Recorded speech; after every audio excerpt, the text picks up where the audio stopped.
up in the ass of Timo. I've driven a whole stage blind, every single corner. The roller coaster on four wheels. A big stone inside there. McRae on opposite lot. Collins Mad Max Day. Hello, Mike, and thanks for joining me on this Saturday night, giving up your Saturday night to speak to me. You're welcome. Thank you very much for having me. It's great to meet you in person because I've known you a long time on Twitter and Instagram and all these places. That's right. Yeah, we've exchanged many tweets and things over the years, but never met face to face. So it's nice to finally meet you. Yeah,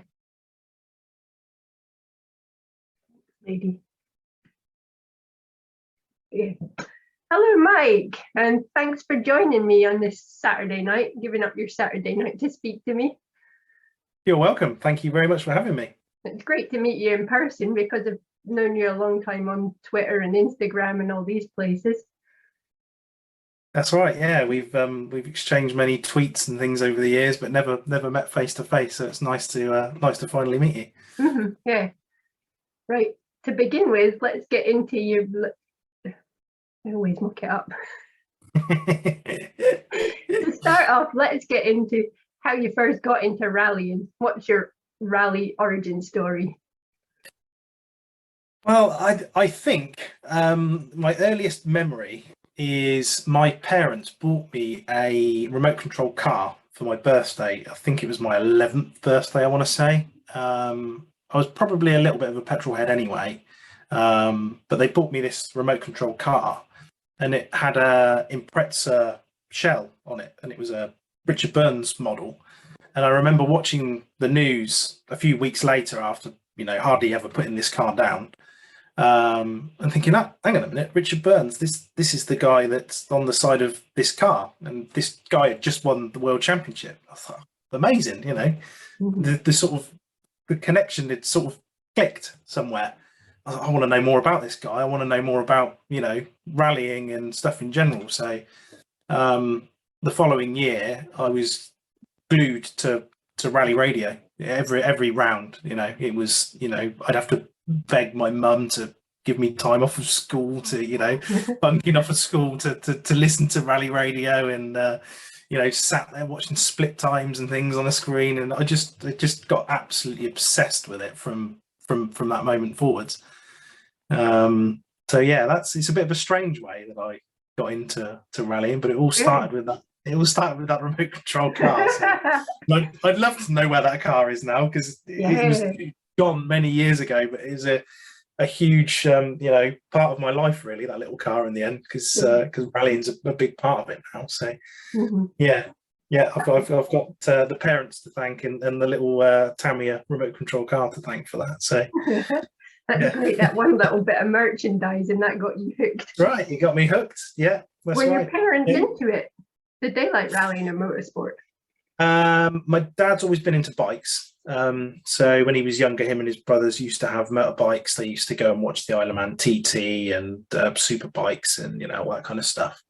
I was never really into bikes when I was younger, but I guess some of that petrol headness must have rubbed off onto me, so I think that's probably where it came from. They always had, I remember growing up, we always had sort of fairly sporty-ish cars. Mum had a Celica, Dad had a Subaru Legacy, and we all had these different sort of rally-related cars, which I don't think was on purpose when when I was younger. But then, as we got into rallying, those more and more of those cars started to sort of be introduced into the family, to be honest. So the win on Sunday, sell on Monday definitely worked in my family for sure.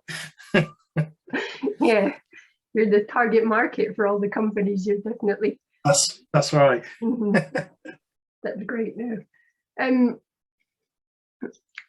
obviously you've been watching it for quite a while. Are there any moments in the WRC that have stood out to you and stuck in your memory as sort of favourites? Yes, I was. One that really sticks in my mind is I was really fortunate to travel to Alsace when Alsace used to have a round of the WRC. Me and my sister drove there. Took us, I don't know, 11 hours in the car, something. We drove all the way. And it was, we had our own little sort of adventure getting there. It was great.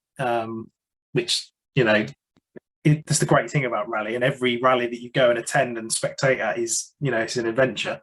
And we've gone to, I think it was 2012. I've been 3 times to Alsace, but I think it was 2012.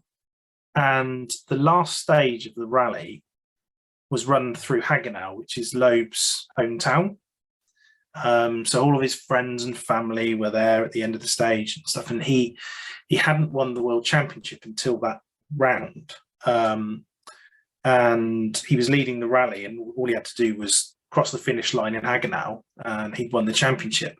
But to see Sebastian Loeb take a World Championship title in his hometown, the atmosphere was just another level. I'd never experienced anything like it on any other WRC round. The only other one I could probably compare it to was Rally GB in 2017 when Elfyn Evans won the rally. I was at the stop line at Brunnig, and the atmosphere there was very similar to what it was in France. But it was like the whole of France had turned up to watch Sebastian Loeb win a World Championship. And it was great to see them all. I'm jealous because we'd hoping it was a Brit that was going to take the championship. But it was great to see. Really, really cool. And that is a memory that will stay with me for a long time, I think. I think that's the same with Seb, because in the WRC, Backstory podcast, that's one of his favourite memories, but that must have been amazing. I mean, I remember awesome. That from the time. And it was just like, even he said all his friends and family were there, and it's one of the best moments of his life, and you got to be there. Yeah, the place was electric. It was honestly, it was amazing. It was just, and all of the, like the bakeries and the patisseries, they all had cakes with Citroen logos on them. Oh, wow. Low plastered all over everything. It was all over the front page of the news. It was, it was like you'd walked into sort of some rallying Hollywood, and there was this god there who's low. It was it's just amazing. He's a big hero of mine. I've actually named my son after him. He's called Sebastian. So that is great. You're so lucky. So hopefully he's Sebastian 3.0. There you go. You gave him the right name anyway, so he's got a fighting chance. You're lucky. When I went for rally related names, when we didn't know what my daughter was, they all got dismissed. I was like, Marcus. He was like, no. I was like, can we call her Matty? No. My daughter's middle name is actually Rally. Really? So, it's spelled with an E. So her middle name is Rally. So we got lots of questions from the schools and her school friends and parents of school friends. Think, what does that mean? When you explain it, they look at you like you got 2 heads. And it's like, we've really done that. That's great. I love it. It's brilliant. She loves it as well. All sorts of things. Does she like it? Yeah, she loves it. Yeah, she's really into rallying. Actually, she loves watching rallying with her dad. So how old are the 2 of them? She's 6 and Seb is 3. Right. So they're getting into it a bit now, and I think Fleur's probably more into rallying, and I think Seb's probably more into dancing. So that changes in time though when they're that little. Yeah, we'll see. Yeah. If you can get him into gymnastics, then he's on the right path. That's it. Yeah. Well, Pat Solberg was a dancer, wasn't he? So you never know. Yeah, Hollywood. Yeah. Anything that helps, just push them into it. That's it. Yeah. Those 2 don't stand a chance in your house because your wife loved motorsport too. Yeah. So she competes with me. She navigates with me. So we've only started doing that in the last couple of years. It's definitely a big part of our family. And my wife's uncle was actually the chief mechanic for Rauno Aaltonen at Mini. Oh wow!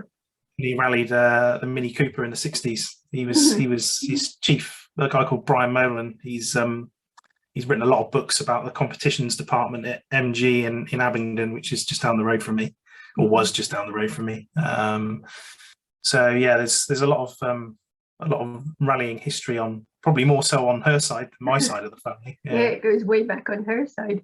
Yeah. So we didn't know that when we met, but yeah, small world. I was going to ask you, was she into motorsport before she met you? No, not really. No, no, she's into amateur dramatics and things, but yeah. So she's used to being on a stage, and now she's used to being on a rally stage. So yeah.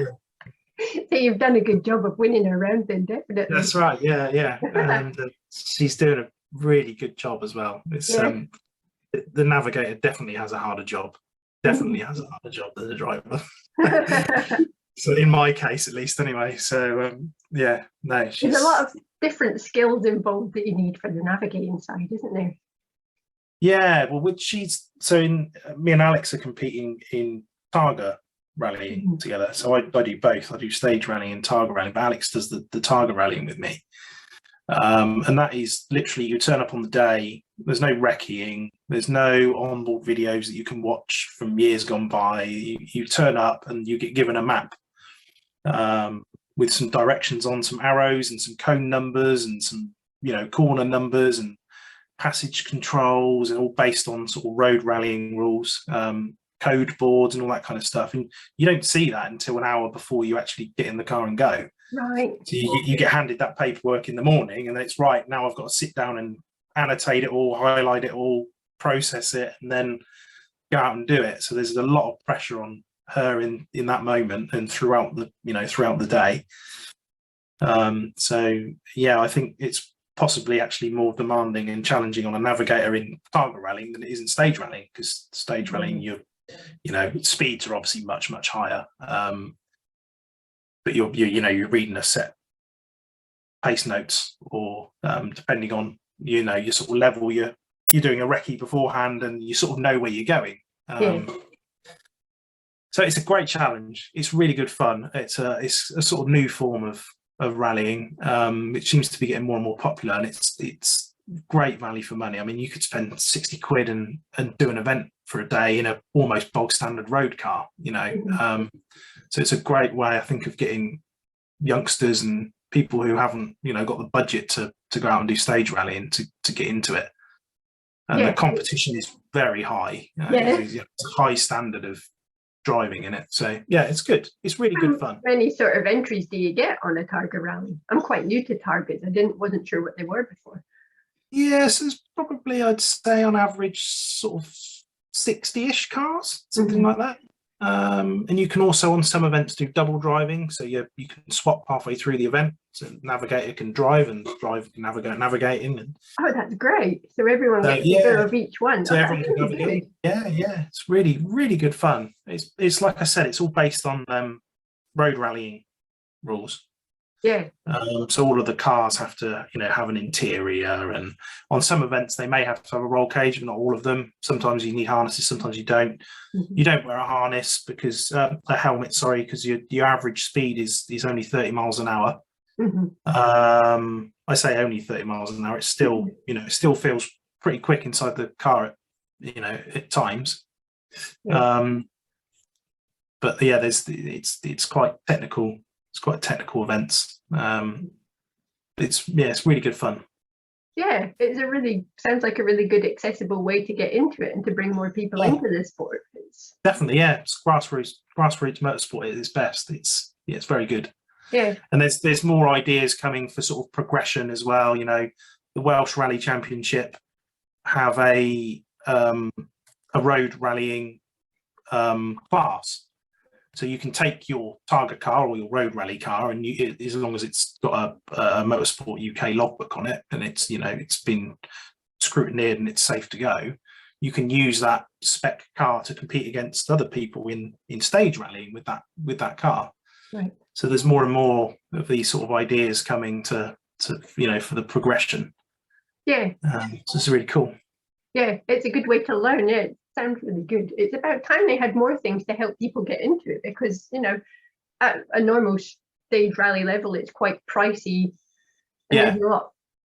You've got to get your car sorted and just be involved, and it's quite complicated. But to have something a bit of a step down, really good to encourage young people and people that don't know to get into it. Exactly. Yeah, it's a very good progression to stage rallying, I would say. Yeah, Yeah. really And good. were you quite patient with her when she was learning to call the pace notes? The first event we had together was a bit of a disaster because I just bought the car and I bought it fully prepped, didn't do any work on it, just bought it as it was, out of the box, and just went and rallied it. And we had loads of teething problems with the car throughout the day.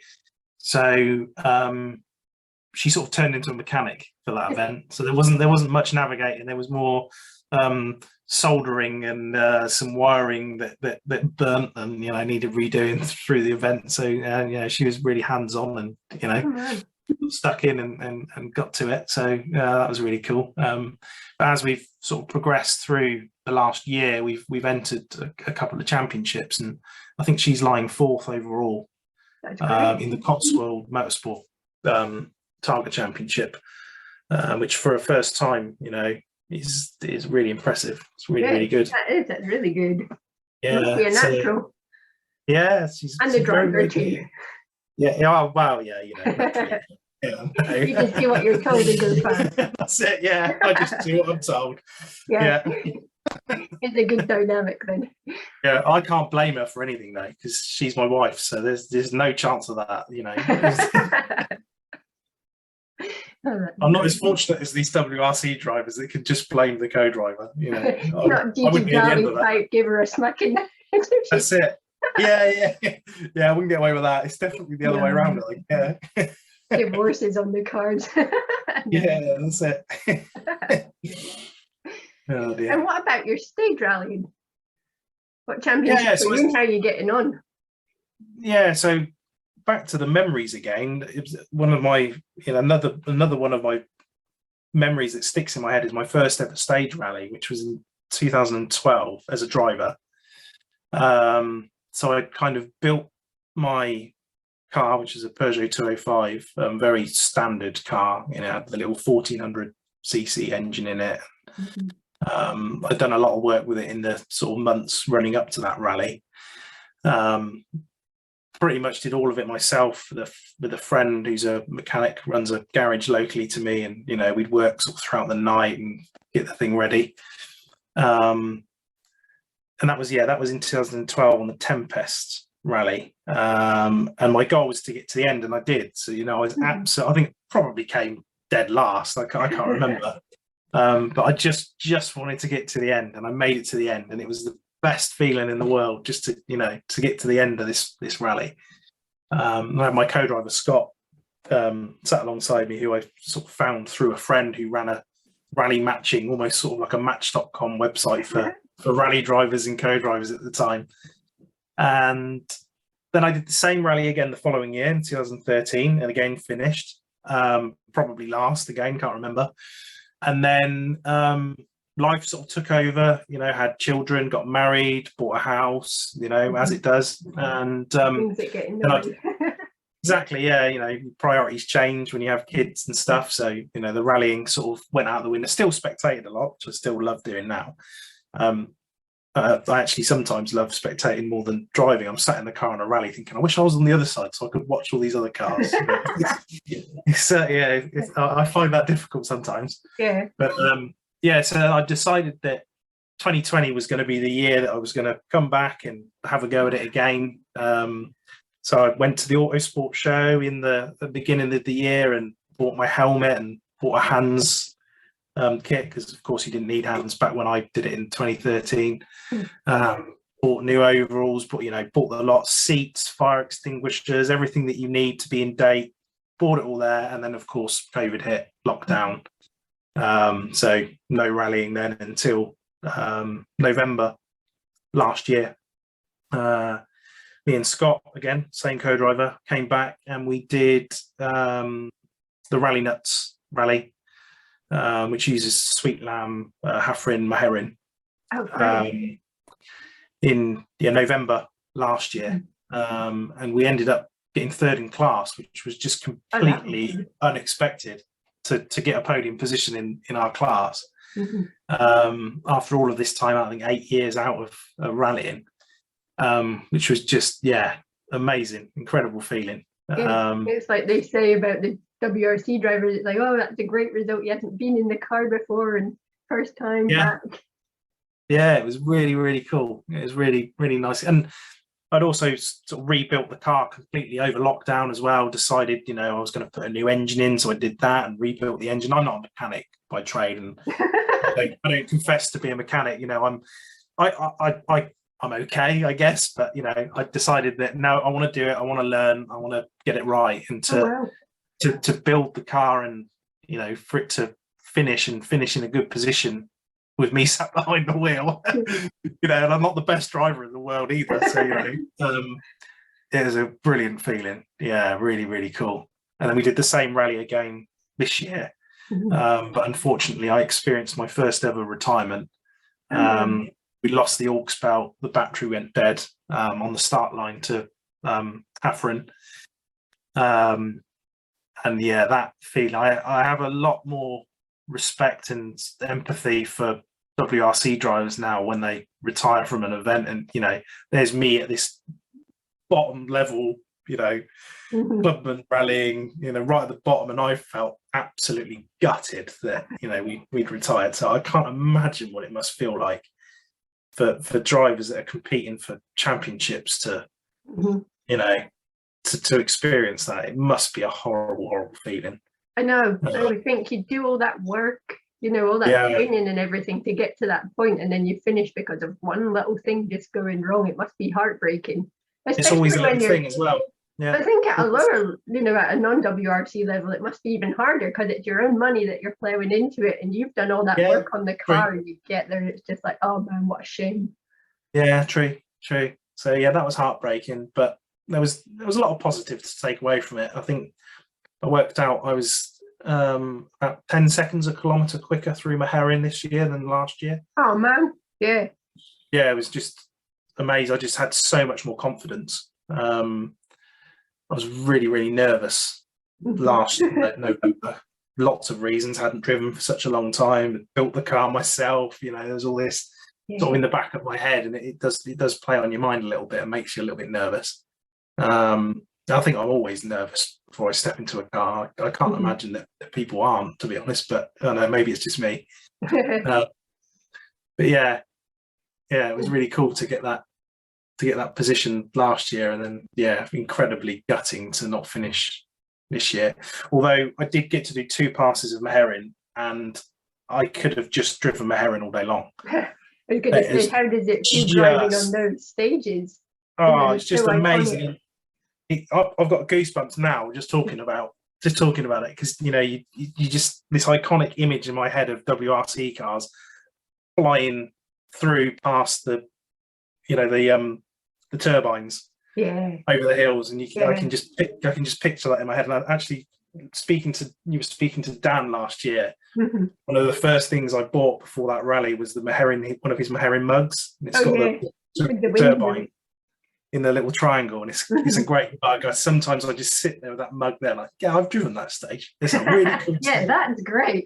There's it's not really, that really many cool. people that can say that. Yeah, I'm really, really lucky to. I'm probably one of the slowest people across it, but even so, I had a really, really good time. Like you say, it doesn't matter. You just get to do it. The closest I've ever come to that is we were at Wales with my friend Chelsea Kalpainen. Used to be Chelsea Beckman. She was in the little Twitter group. But I don't know what stage it was. I'm terrible at remembering stages, but we were parked right up the back, right near the entrance gate. It was a night stage. And they had some problem down the bottom getting the cars out. So the marshals just came and went, "We're going to drive you through the stage." And I was like, "We're going to what?" And I had the crappy Clio. And it was just the most amazing thing ever. I'm like, I'm driving in the ruts of the WRC cars. It's like, I can't. It's like being on holy ground, isn't it? And you're following the arrows round out of it. And it was just like, oh, it's amazing. And even just that, I'm not proper rallying on it. And that was exciting enough. So what it must be like to actually do it, in competition must be great. Yeah. It's amazing. Oh, I'd be happy walking it. It was Me too. It was such a special place, such a special stage, just flowing all the time. It was just I can't describe it. It was just amazing. Yeah, really, really cool stage. But a total pleasure to drive. Yeah, complete pleasure. Mhm. yeah. And it's actually really cool to drive down the hill and into the bowl at Sweet Lamb as well, because I've got so many Yeah. memories, Mhm. so many memories over the years of. I mean, I think my first rally was Rally GB in 2002. My parents had taken me, and obviously back then it was in the south. But as the years went on, me and Dad went to every single Rally GB. Yeah. I think I missed one, which is when my son was born. So I have a fairly decent excuse as to why I wasn't there that year. But yeah, every other year we'd been every single year we'd go, whether it was hiring a camper van or taking the camper van or sleeping in the boot of the car or sleeping in tents. Over the years we've done it so many different ways, and there's so many different. I sort of remember each rally by where we were sleeping, more than the year or the winner. Because it's just great memories. But yeah, coming down into the Sweet Lamb Bowl and just remembering, being a kid, stood up on the bank watching the cars jump and go through the water splash. It's like, no, I'm doing this. This is amazing. Because we've all stood there watching them come down the hill and in and round. It's like, oh, there they go. Yeah. And my kids are there with a banner and go, Dad, Oh, that's great. Oh, man. It's great for them to have that memory of me going through there. So it's yeah, really, really special place, that. Yeah. Right. I've had a thing come up saying that I've got 10 minutes left because I haven't paid the money. I never had that before, but it upgraded today. So this must be a thing. So we've got 8 minutes left before it's got the countdown. I've got the countdown, yeah. Have you? What a pain. I never did that before. But I want to ask you about your garage and your cars. My cars? Yeah. What have you got in your garage? Wow. I've got a very special vehicle in my garage now at the moment. Since I've started rallying again, I've got a Vauxhall Vivaro. Oh, yeah? And it's about 10 years old. And it's covered in scratches and dents, and it's a beat-up old van. And yeah, I decided, sort of, when I decided to get back into rallying again, I thought, there's no way I can have a nice, expensive road car and go rallying. I can't afford to do both. So I had to make some sacrifices and get rid of the nice road cars and buy a beat up old van so that I can chuck some tools in it and sort of service myself at events, because, keeping, budgets down and things. Yeah. So that's what I drive now. That's my daily driver is an old Vauxhall Vivaro. Yeah. Which I use money where it needs to be spent on the rally car and the Targa car. That's right, and I can tow the cars with it as well. Stick the trailer on the back and tow with it. So, yeah, that's my daily driver. Before that, I had a Focus RS, the new shape Focus RS. Oh, really? Nice. Which was a really cool car. Mm-hmm. Yeah, really nice car. I tend to buy cars that have some sort of connection with rallying. So yeah, like I was saying earlier, the marketing definitely works on me. We're the target market. I just can't afford them yet. Yeah. Nor can I.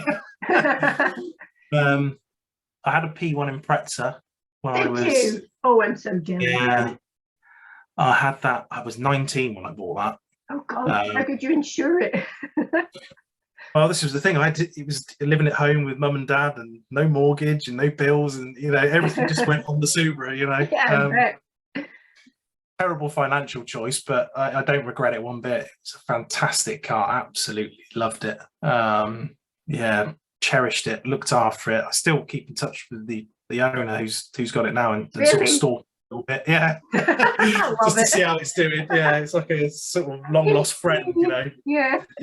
How you doing? Is it all right? Yeah, it's sort of locked away in a barn now. I think is a bit of a collector's item. It's worth a little bit more than what he paid for it. That's for sure.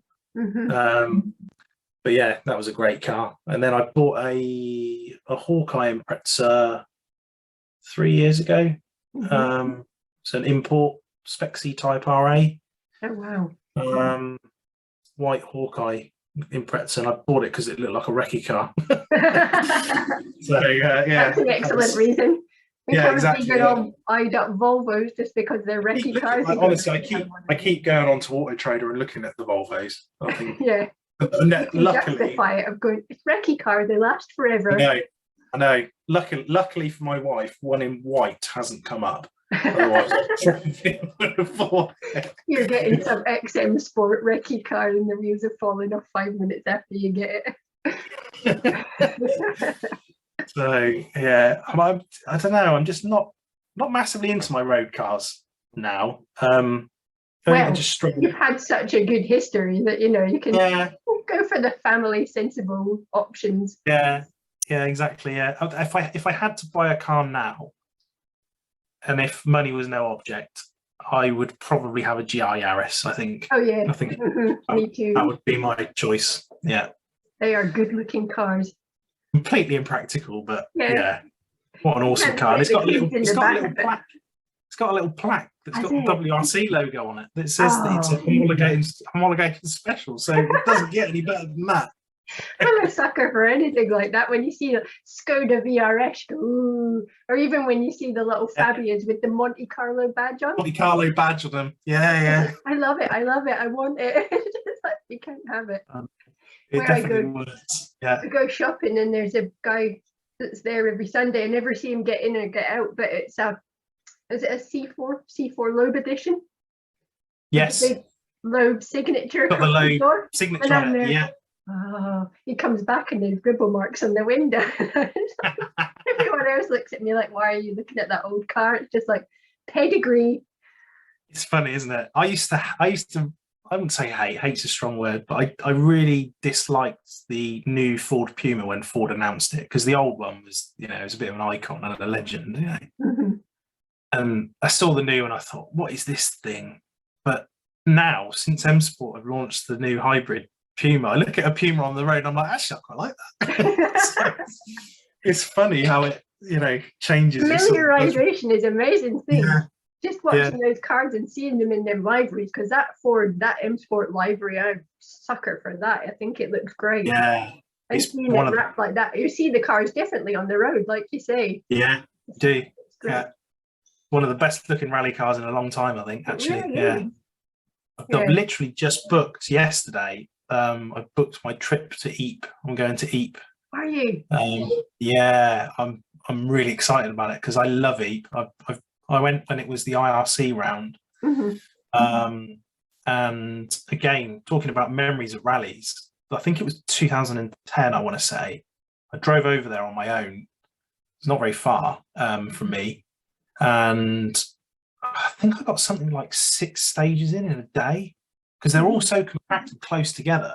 You can just dart around see the top 10, 20 cars and then whiz off to the next stage and see them again and see them again. It was just brilliant. I was just chasing WRC cars around Ypres all day. It was fantastic. It was really good. But I'm really looking forward to seeing the hybrid cars, because I haven't seen them in action yet. Yeah, first time So seeing that'll them in be- the flesh. Yeah, that'll be really exciting. One of my other memories of Ypres actually is I did some work for, I don't know if you remember Greg Strange, he's sadly not with us anymore, Mhm. who he was sort of the founder of Rally Radio and the Yeah. iRally app, which was a really popular app at the time. And he was kind of the sort of dirtfish of his day, I would say. Mhm. And very, very passionate guy. And Rally Radio nearly got axed in the mid 2000s. And I started up a petition and it gained loads of traction, got loads of signatures. And I think it was presented to David Richards at the time, because he owned the rights to the WRC. And I don't know if it was because of my petition or what, but anyway, the funding was found for the following season. And thankfully, Rally Radio continued, because it was the only way we could actually follow the rallies. And I said to Greg one day, I want to give something back to you. I want to work for you. I want to volunteer for you. I want to do something. And he said, come over to Ypres and do text commentary. Because I don't know if you remember, but in the app, you used to be able to view the stage interviews in text. Yeah. Mhm. So I literally sat in I think it's the Novotel in the Market Square at Ypres.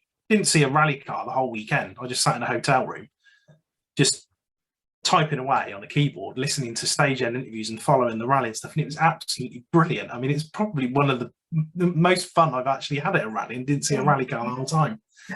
Because, it just felt so good to give something back to a guy that, put so much effort and, time and money and everything into into the fans. Really, it was he all was for the lovely. fans. He was so passionate. He was great. Yeah. He interviewed me when I did my little Sylvanian family stop motion videos. Oh, did Years he? ago. Yeah. And put it on. Memories of rallies. Yeah. Mhm. Yeah. So yeah, that was a cool memory to be sat in a sort of commentary in a hotel room the whole Yeah. weekend with the rest of the press as well. So you got to see that side of it, which I'd never seen before, and you really appreciate then how much effort actually goes into just the social media side. People running the Facebook page and Twitter and Instagram, and Mhm. then you've got the people that are running the news stories and all of the footage and editing it all and getting it all out ready for TV. And there's just so many people and so much effort that goes into it that you don't For granted. normally see. So it was amazing, and we got to sort of meet a few drivers that came into the studio to do interviews. I think Craig Breen was one of them at the time, who was doing the rally, and Chris Ingram, who's a good friend of mine now. Yeah, great. Which is how we sort of first met. So yeah, I've sort of followed Chris's career ever since then, and obviously all the way up and to reaching the top of ERC, which again is another very emotional memory for me. Is sat at home in 2019 listening to ERC radio when there's this battle in Rally Hungary between Chris and Lukinuk, and Chris came out on top at the end, but it was the most manic ending to a rally I've ever experienced in my life, because there was no radio signal at the end of the stage. All of the timing system had gone down. They both had punches on the last stage, and the ERC point scoring was, I mean, I can't even get my head around it now. You had day points and all these different permutations of points and trying to work out mathematically. And I just remember hearing Chris Rawls at the end of the stage, and you could hear Julian Porter in the background, obviously with a calculator trying to figure out who would won the championship. And it was kind of backwards, forwards for 10 minutes, and then they announced it. It's like, you're the ERC champion, and it was I just burst into tears. I was just so happy. Oh.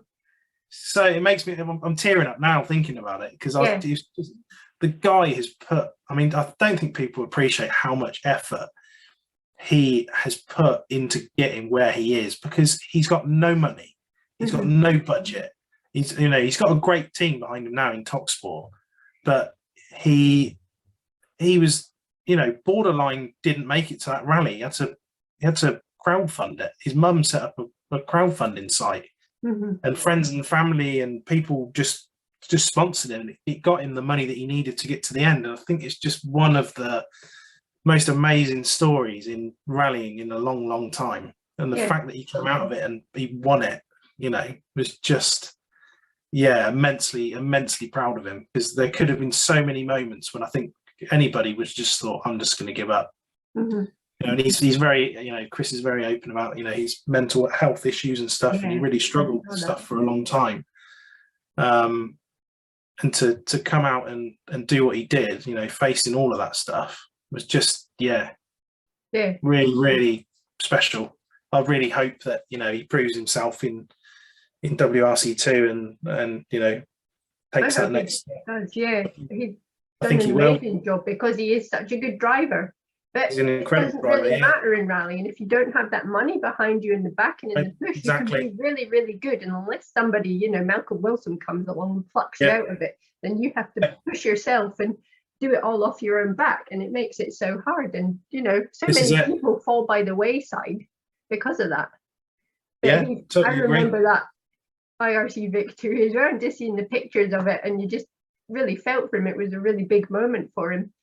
I had a thing where I like rallying, and they know that at work, and I work with a bunch of guys, and one of them came in and he went, oh, I listened to this podcast, you would really like it. And I was like, they don't have a clue about rally or anything. He's like, there's this guy on it, and he's going to be the next world champion, and he's brilliant, and you should hear him. I was like, oh yeah, what was his name? And he's like, he's called Chris Ingram. And he's like, he's great. And we just sat there for like an hour listening to this podcast. I can't remember what it wasn't. It wasn't a rally-based one. And he was just totally in love with Chris. And he's like, I hope he does so well. He sounds amazing. And he's such a nice guy. I was like, yeah, he is. And he totally deserves to have some success in this business. But his personality really just came across that it made people that don't even like rally switch onto it and, you know, back him and be behind him. And I just thought that was a really nice moment. Yeah, exactly. Yeah. I think Chris is always, when you hear his stage end interviews, he's never afraid of hiding his emotions. You know, if he's upset, if something hasn't gone wrong, he'll tell you. He won't hide it. He won't slam the door and drive off. He just gets it all out. Just get it all out. And he's mature and really personable. Yeah, I really like that about him. I really like. I always find him interesting to listen to the end because he goes into so much detail about what happened in the stage as well. Someone will come to the end of the stage and, how was that stage for you? Yeah, it's okay. Goodbye. Whereas Chris will come in and say, oh, you know, I could feel the tyres going off here and I came into this and I made a mistake here and I could have gone quicker there. And, you know, he's just processing everything all the time. Yeah, very analytical. And one of the things that I think he's always had to sort of battle with, like you say, he hasn't had that budget. So the fact that in the back of his mind, he's always had, I can't afford to crash this car. I cannot go to the limit and afford to go over the limit, because if I do, I can't afford it. And I think knowing that is in the back of his mind, and he still won that championship, I think that just, I think that makes it very impressive. Yeah, because, you know, some of his rivals, you know, you've got the two Russian guys there that have just got all the money in the world. They can smash a car up and buy a new one on Monday. You know, where he doesn't have that luxury. So he's come a long way. Very impressive, and looking forward to seeing what him and his new co-driver Craig can do in WRC2 this year. And he had a podium at the weekend in Portugal in the WRC2 juniors, and that was great to see that he got that. Really cool. I can't believe they didn't get trophies though. No, I know. You see that they didn't get anything. What a real kick in the teeth. It's like, God knows. No, you say that, but he won. When he won the ERC, he didn't get anything for that either. No. He didn't get any money. He got nothing. So it's just crazy, you know. Yeah. It's just like, well, you boys are all coming in with your own money, so who cares? Do it yourself. Buy your own trophy. I've been lucky enough to sit alongside him. I sat alongside him I was quite lucky actually, because he had a lot of corporate sponsors and stuff there on the day. So he sort of managed to sort of squeeze me in, because bless him, I try and help him as much as possible with his social media and stuff on rally weekends. So sometimes I'll take over his Facebook account or whatever for the weekend just to try and help him out. Yeah. Not all the time. I don't do it all the time. Every now and again, if he asks me, then I'll, you know, if I'm available, then I'll do it. You know, I haven't got lots of money to give him. If I won the lottery, he'd probably be the first person I'd give money to you know, try and further his rallying career. But I can give him some time, so I give him my time. And as a sort of payback, he squeezed me into. It was at Race Retro. He was driving an ex-Brooks Manta around the little rally stage there, so I got to go in with him, and that was great fun. We just went sideways all the way around. So that was a nice memory. That was a good memory. And we reenacted there's the famous picture of Colin McRae and Nicky Grist, I think on a road section, because I don't think they're wearing helmets, where they've got the middle finger up. Yes. The camera. So I said, we've got to get a photo like this, Chris. So we've got a selfie of us with the middle fingers up at the camera. But I've been lucky enough to sit alongside. I sat alongside Juho Hannanen at Goodwood, at the Goodwood Rally stage. I used to do a lot of voluntary work for the Richard Burns Foundation, which unfortunately isn't a charity anymore. But Richard was an absolute hero of mine, so I just got involved with the charity from day one. And as a sort of bit of a thank you from the lady who used to run the charity, she'd organised with Skoda at the time an S2000 Fabia for me to sit alongside Juho Hannanen. And I remember when she told me this, she said, we've organised for you to sit with you. I almost passed out with disbelief. I'm going to sit next to Juho Hannanen.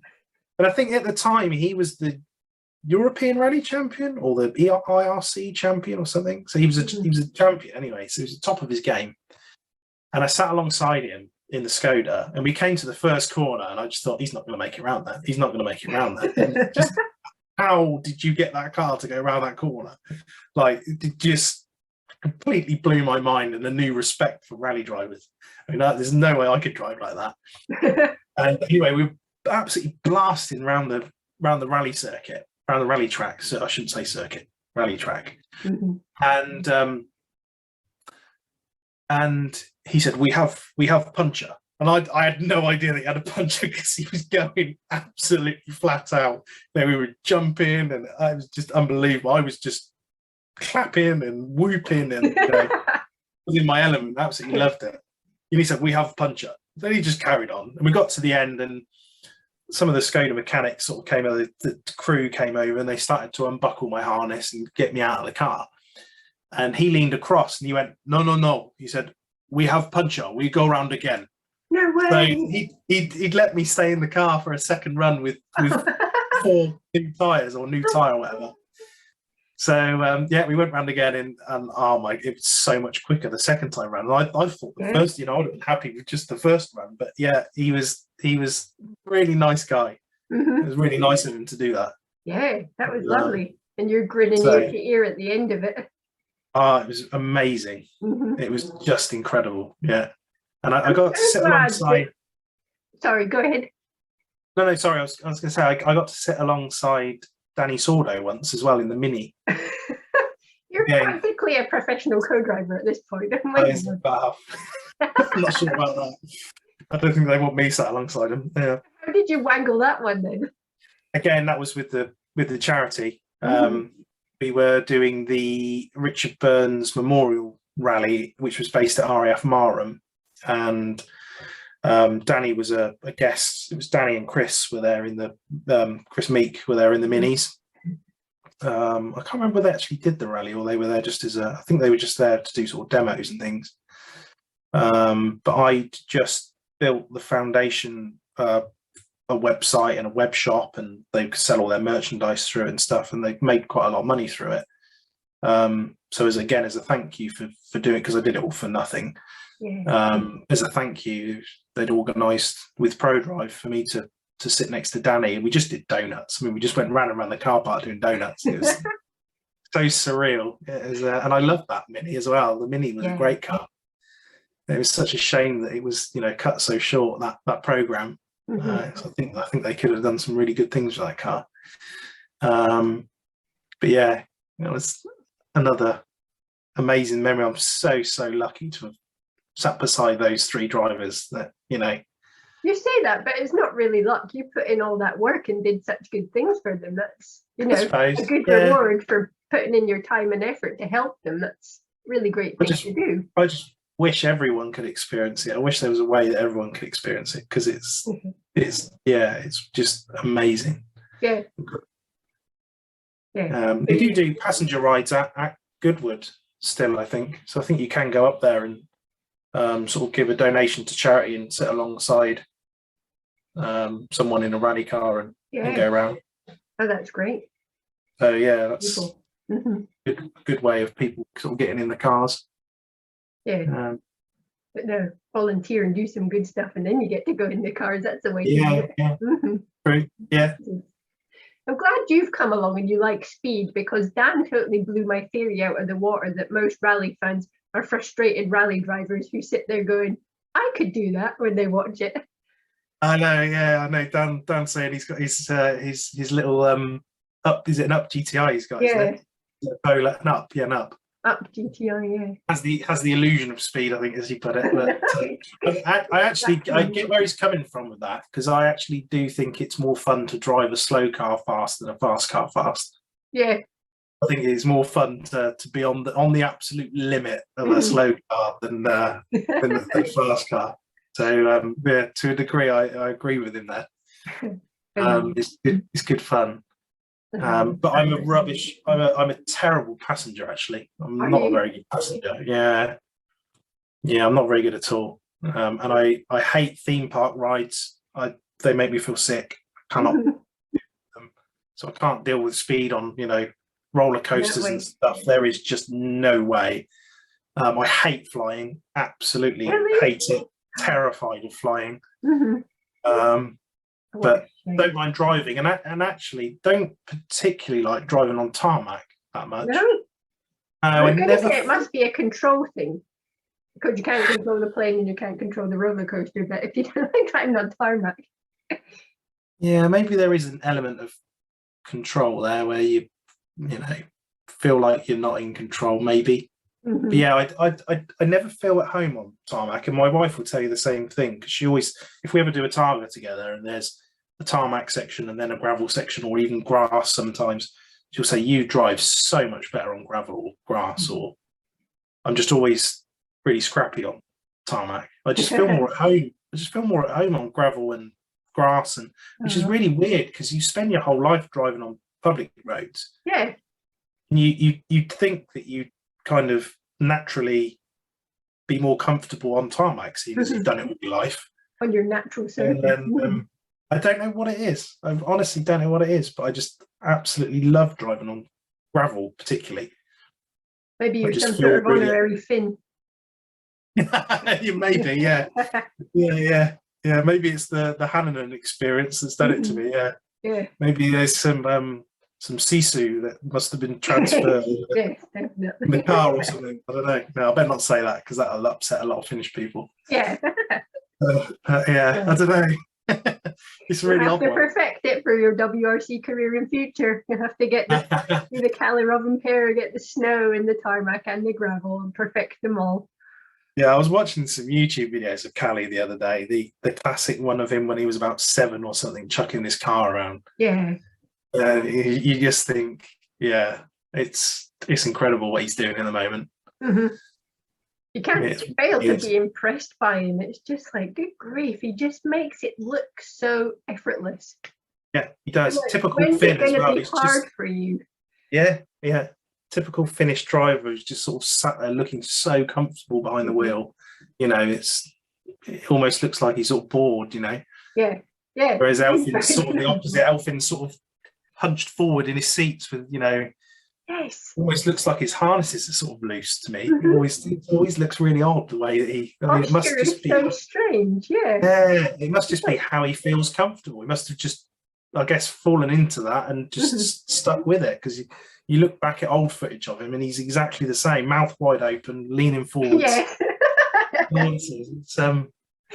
It's funny. You It's really can't funny. fail but notice you kind of want to push him back a bit and be like, sit up straight, Elfyn. I always think that. I think Come just on. give him a nudge. Give him a nudge. Like, maybe if I sit forward, I'll go a bit faster. And it's like, Yeah. Maybe that's it. Yeah. Yeah, it's really funny that. mhm. But yeah, it's really interesting to watch it this year Yeah. with Callie doing what he's doing. Whether it's going I to be interesting over the next coming years is another thing. We've got another Sebastian on our hand who's going to just stomp all over everyone.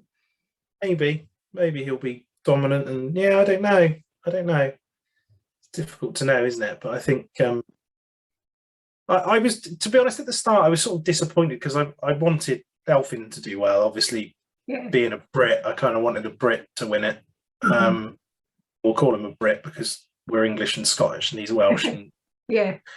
we want to take that glory. We want to take that glory from Wales. But no, let's face it. We've had a world champion in England. We've had a world champion in Scotland. We need a Welsh one. So Yeah, definitely. or two Scottish world champions actually, in Robert Reid as well. So Yeah. there you go. Yeah. But I was sort of almost feeling a little bit disappointed that but when I think about it, I'd love to see a Finn take the title. Yeah. It'd be great to see the Finns back on top again. I think it'd do wonders for Finnish rally.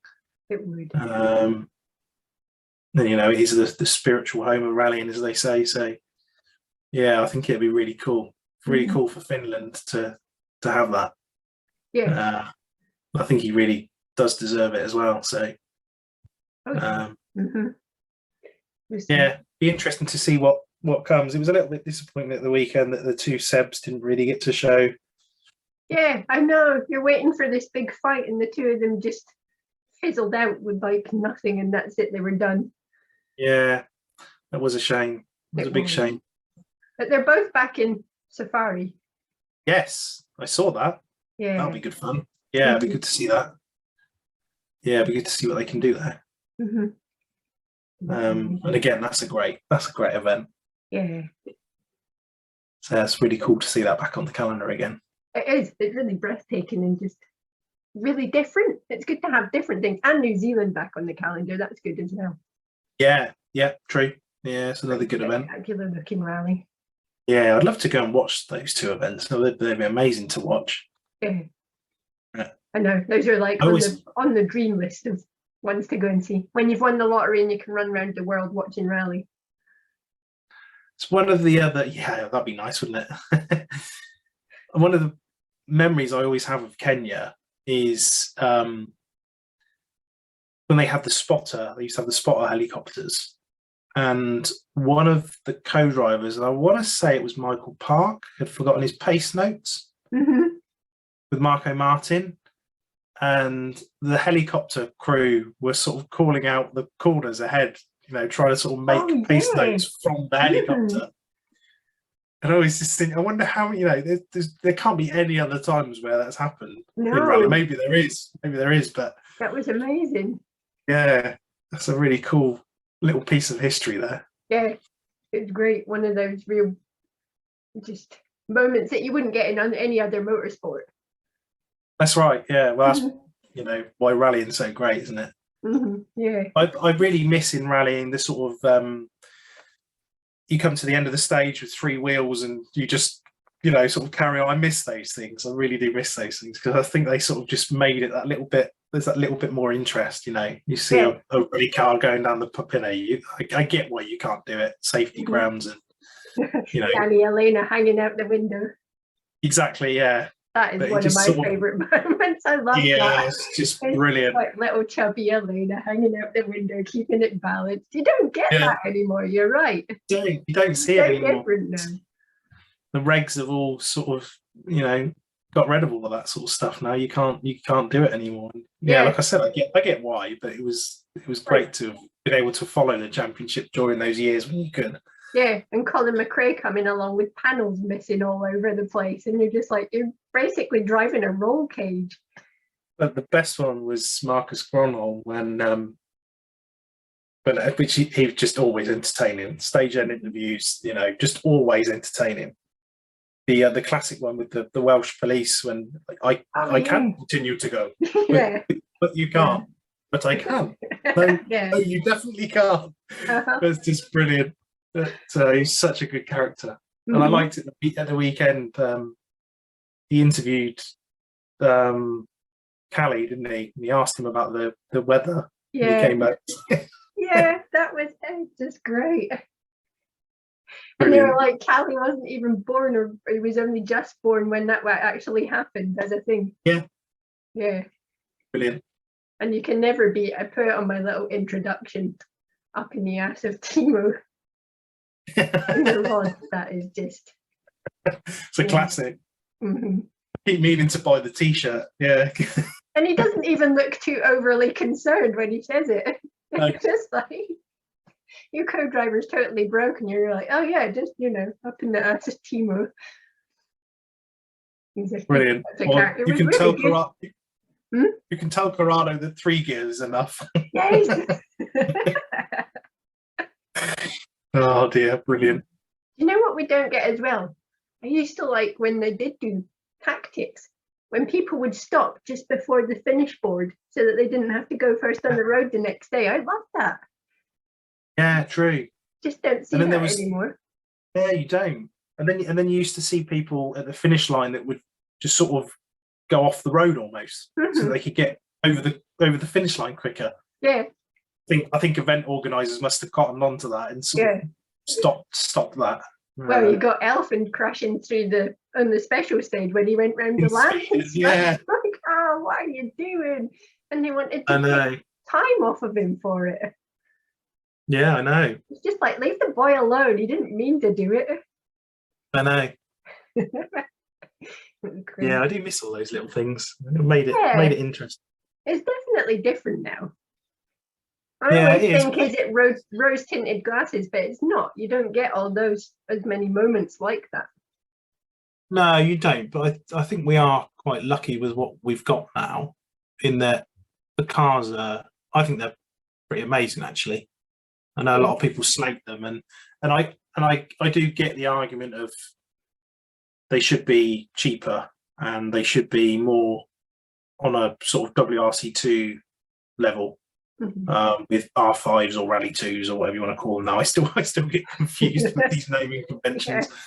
And it would be really cool if everybody was in that machinery, but it is the pinnacle of rallying, and I guess it has to be a little bit special. And I think we've been quite lucky in the latest generation of cars, the hybrids and the cars before them, in that sort of WRC plus, if you want to call it that, era. And that it's almost, to me, it's almost the second. I think we'll look back at it as almost the second phase of Group B.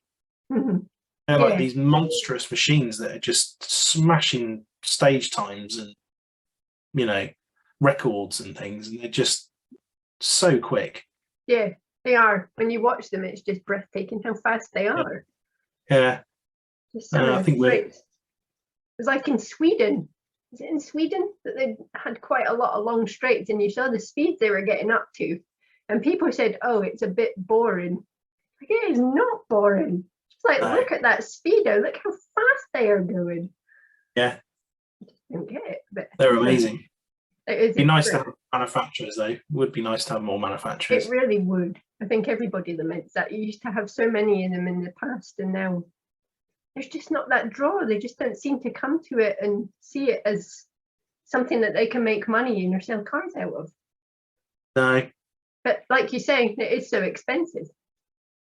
It is expensive, and I don't know if it's the image that car manufacturers want to sort of portray at the moment. I think, you know, with it doesn't portray a very eco-friendly sort of image. No.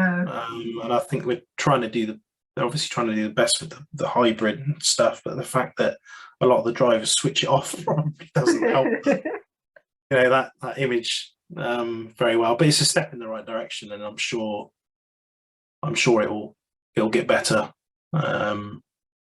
It has to. Otherwise, if they sit still, the sport will die. So yeah. It always changes. It always evolves. It's had its ups and downs. Yeah, of course it has. Yeah, absolutely. Yeah. Your road rallying app. Are you allowed to speak about that? You know, you were put up the picture on Instagram that you were helping out with the road rallying app. I'm not helping out with it. I had a lesson on it. Oh. So I went to a sort of taster evening where we learned how to use the app. To be honest, I've never actually done any road rallying. It's something that I want to give a go. I definitely want to have a go at it. But this app has been introduced that basically uses GPS coordinates, and it uploads them to a sort of central service, and then people back at base, the organisers that are running the event, can see where all the competitors are. They can warn them of hazards or quiet zones or these sorts of things, but it also does you can do passage controls and things in the app, so you can drive up to a specific point and then it will log what time you arrived there, and you can do code boards, so it will bring up a selection of code boards, so you have to match the code board that's on the sign on the side of the road, and it reports it all back into this tool, and then it generates the results live. So you don't have to have any paperwork of, you know, handing stuff out to marshals and things. And it doesn't take the job away from marshals. You still have marshals at the events, but it just, you know, makes it quite sort of slick in the app. So yeah, I was having a lesson on that, which I may use that knowledge at some point to go out and do a road rally. You know, it'd be cool to do one. I'm always impressed when someone embraces technology to try and make things better and easier. Yeah, exactly. That's a really good idea. It's good that someone's gone in and developed that, but there'll be no more going up to the time control and going, can you put this time down? Yeah, exactly. Yeah. No more of that. That's what it takes away. But Yeah, you just have to drive better and faster. That's it. But yeah. Yeah, it's nice when technology is used in cars. It's like now, having had such a big gap in rallying between competing in 2012 to now, is you think of this, the safety aspects. We didn't have hands devices back in 2012, and we didn't have trackers.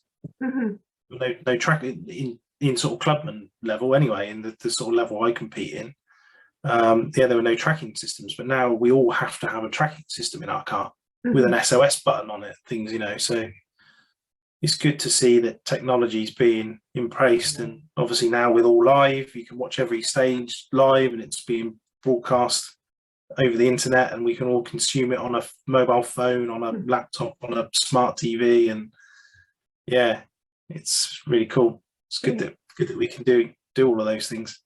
It always amazes me with the onboard footage as well. When you see like the hybrid system, you can see when it's charging and when it's regenerating. You can see what gear they're in, and you can see. I mean, I know all those things aren't new, but it still amazes me that we have all that in rallying. Because a few years ago, we were all sat staring at split times on a screen and listening to a radio station. Yeah, which I have very fond memories of, and it was brilliant, absolutely brilliant. But the fact that we can now watch every single stage live is just mind blowing. Yeah, really cool. It's great. You do sit there going, how did they do that? How did they know? I just so many sensors, so much technology flying backwards and forwards. See people sort of moaning about when the spinning, the dreaded spinning map appears on the screen, and people start kicking off on Twitter, and it was like, do you realise how much effort they're actually having to go to broadcast this live to us over the internet?